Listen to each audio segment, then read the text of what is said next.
How did he go at Southampton then in the match against Beersheva? I think we went quite well actually. We had a nice little demonstration outside, and we had a lot of people turn up there. We were able to demonstrate to the players and the coaches and everybody else who came from Israel, the Beersheva players and coaches and so on and so on, that they're not wanted, they're not welcome here, you know. Not because of personable things, you know, but because that they are representative of the apartheid state.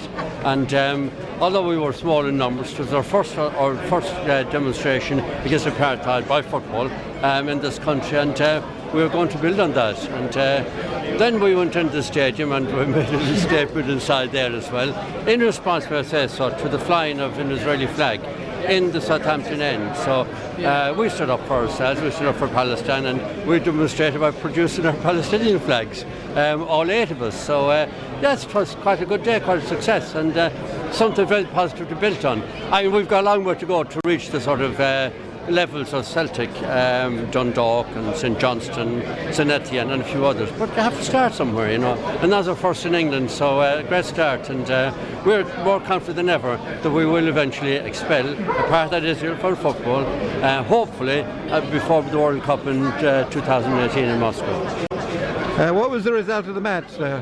Well, the result of the match was a draw, but unfortunately for Southampton and for us, a 0-0 draw would have seen Southampton through. But after that, they need to win, they need to score. So they did score, and then Southampton scored. So it was a 1-1 draw. But because the teams were level on points and level in every other way, then the decision was made on the goals scored by the two teams head to head. So in other words, Beersheva versus Southampton. Had they got away with a no-score draw, then yes, Southampton would have gone through. Sadly, but maybe it's a sort of I would say a silver cloud in that as well, because Beersheva probably got to go back into another round and face more demonstrations against their apartheid racism. Yeah? Okay, we might see them back in England then. We might see them back. We'll probably see Israeli teams again next year, thanks to the hypocrisy of UEFA. I mean, UEFA knows that that their campaign against racism is pure hypocrisy, because this is the worst manifestation of racism in Europe at the moment, brought in deliberately by UEFA without consulting clubs or fans, and now they've got fans set up against their clubs. And the clubs are obliged to host these teams, and the fans are obliged to oppose racism. And the worst manifestation of racism is this apartheid.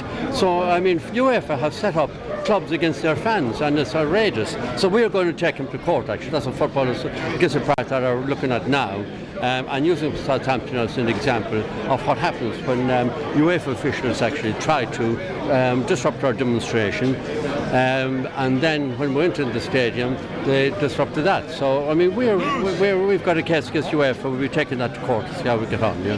Okay, thank you very much. Thank you.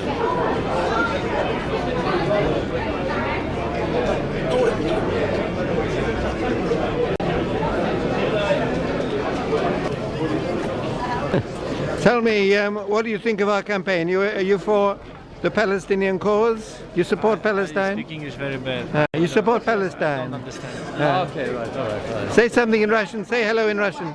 Hello, Russia. No, in Russian. In Russian language. In Russian language. Russia. Привет. Speak Russian. Всем привет из Англии, из Лондона. It's changed.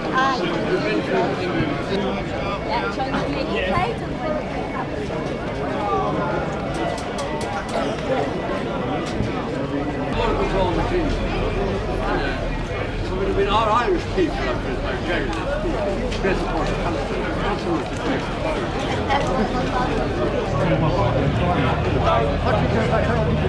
All right, so you're tripping.